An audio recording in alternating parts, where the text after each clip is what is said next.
With Hype Plus News, I'm Bevan. I completely don't get how it is that you're sitting at the top of DOJ because you don't seem to be good at your job. Let's circle back to you protecting pedophiles and creeps, because I want to talk about the president and his possible involvement with Jeffrey Epstein.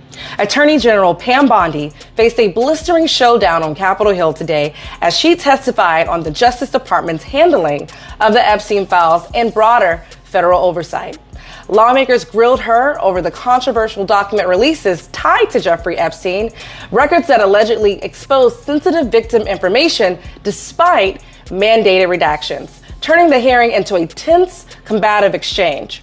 The floor had a highly anticipated response from Representative Jasmine Crockett, who has had a lengthy mutual issue with Bondi, by using her speaking time to deliver a fiery, no-holds-barred statement directly to Bondi instead of asking questions, then sharply yielded the remainder of her time.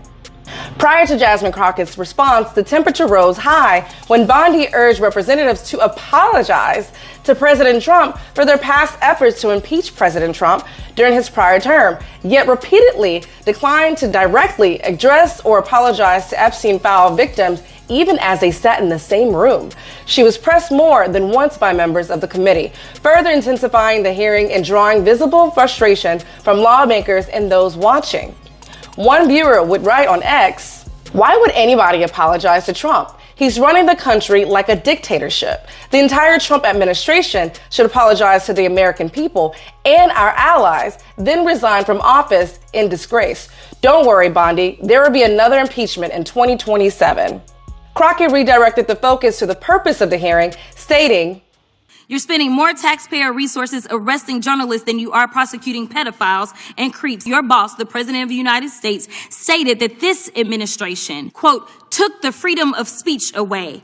And at your direction, DOJ has arrested Don Lemon and Georgia Ford." I completely don't get how it is that you're sitting at the top of DOJ because you don't seem to be good at your job. Let's circle back to you protecting pedophiles and creeps, because I want to talk about the president and his possible involvement with Jeffrey Epstein. Unlike this administration, I believe that facts matter, so let's talk about the facts. Fact number one, Donald Trump is one of the most named people in the Epstein files. 5,000 files contains more than 38,000 references to Trump, his wife, or Mar-a-Lago. Fact number two, Jeffrey Epstein and Ghislaine Maxwell made young girls available to Trump on multiple occasions. According to this file, Ghislaine Maxwell presented a young girl to President Trump who spent more than 20 minutes apparently flirting with her.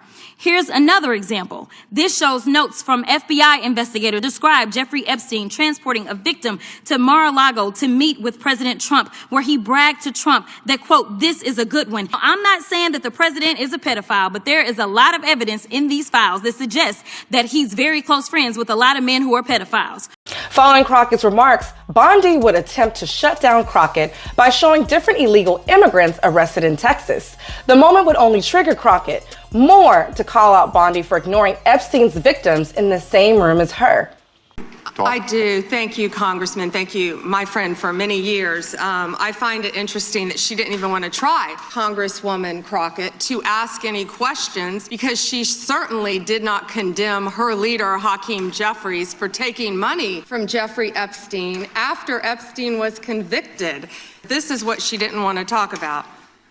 Texas, from Cuba.